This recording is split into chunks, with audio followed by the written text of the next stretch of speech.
Kisah kelahiran Yesus dalam Bible sering dipersoalkan dari sisi logika dan konsistensi. Misalnya, yang paling tidak masuk akal adalah gagasan sensus Romawi yang mewajibkan semua orang kembali ke kota leluhur, seperti diceritakan dalam Gospel Lukas, tidak sesuai dengan praktik administratif Romawi yang dikenal, karena sensus biasanya dilakukan di tempat tinggal, bukan asal nenek moyang berabad-abad. Bahkan leluhur Yusuf adalah Daud yang sudah lebih dari 1000 tahun sebelumnya. Selain itu, kondisi Maria yang melahirkan di palungan, yaitu tempat hewan, menimbulkan pertanyaan medis, sebab lingkungan tersebut kotor, berisiko infeksi, dan tidak layak bagi persalinan, apalagi tanpa bantuan tenaga medis. Perbedaan narasi antara Matius dan Lukas juga mencolok.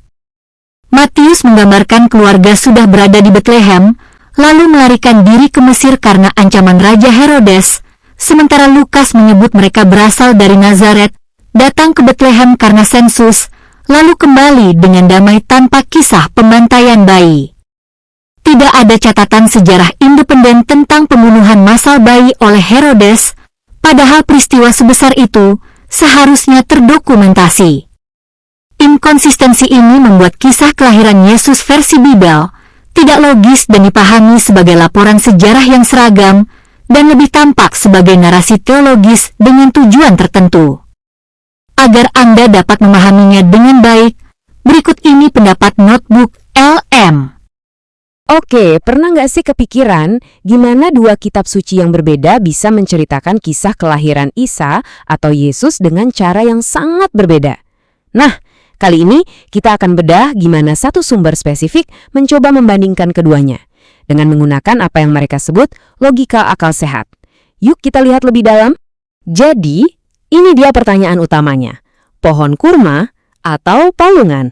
Sumber yang kita bahas ini nggak cuma sekedar membandingkan dua kisah loh. Mereka mencoba melangkah lebih jauh untuk menentukan mana yang menurut mereka paling logis. Ini pendekatan yang menarik banget kan? Tapi sebelum kita lanjut, ada satu hal yang penting banget buat dicatat. Di sini, kita sama sekali nggak sedang menilai mana cerita yang benar atau salah. Fokus kita murni untuk menganalisis bagaimana sumber ini membangun argumennya. Kita akan bongkar cara kerja mereka. Oke, mari kita mulai. Pertama, kita akan lihat dulu narasi kelahiran versi Al-Quran. Tapi ingat ya, ini seperti yang dijelaskan dan dianalisis oleh sumber yang jadi dasar pembahasan kita kali ini. Jadi, menurut sumber ini, kisah dari Al-Quran itu menggambarkan Maryam melahirkan sendirian di sebuah tempat yang tenang bersandar di pohon kurma. Bisa kebayang ya? Ini adalah sebuah gambaran tentang ketenangan dan privasi, jauh banget dari keramaian. Nah, sumber ini menyoroti beberapa poin yang menurut mereka, wah, ini logis banget dan sangat praktis. Ada privasi untuk ibu yang melahirkan, ada kurma sebagai sumber energi, ada air bersih untuk minum dan membersihkan diri, dan yang terpenting, ada pertolongan langsung dari Tuhan. Jadi dari kacamata sumber ini, skenarionya tuh pas banget, sangat realistis, dan memenuhi kebutuhan biologis.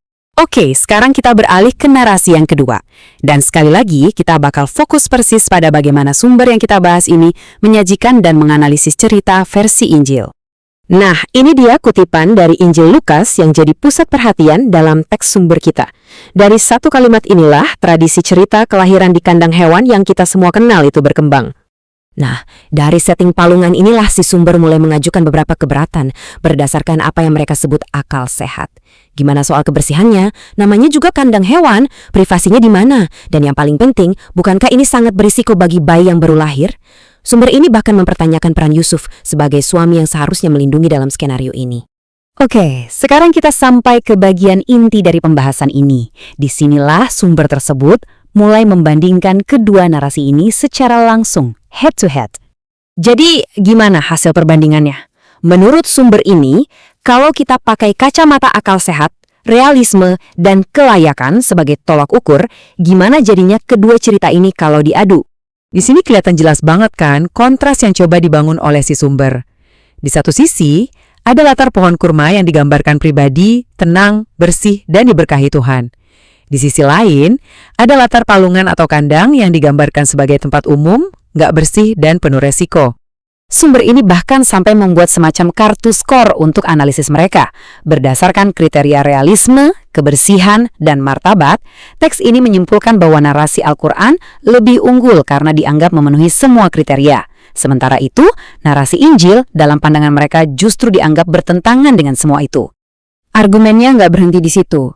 Poin krusial berikutnya yang diangkat sumber ini adalah tentang apa yang mereka anggap sebagai inkonsistensi internal di dalam teks-teks Injil itu sendiri. Nah, di sini kita bisa lihat perbedaan spesifik yang digarisbawahi oleh sumber ini antara dua catatan Injil. Menurut mereka, Injil Matius fokus pada orang Majus dan pelarian ke Mesir, tanpa menyebut palungan sama sekali. Sebaliknya, Injil Lukas menjadikan palungan sebagai pusat cerita, tapi tidak menyebutkan soal pelarian ke Mesir. Nah, perbedaan-perbedaan inilah yang mereka gunakan untuk mempertanyakan konsistensi narasinya. Baik, kita sudah melihat perbandingannya, argumennya. Sekarang kita beralih ke bagian akhir dari analisis ini. Apa sih kesimpulan final yang ditarik oleh si penulis sumber? Kesimpulan dari sumber ini sangat tegas dan jelas.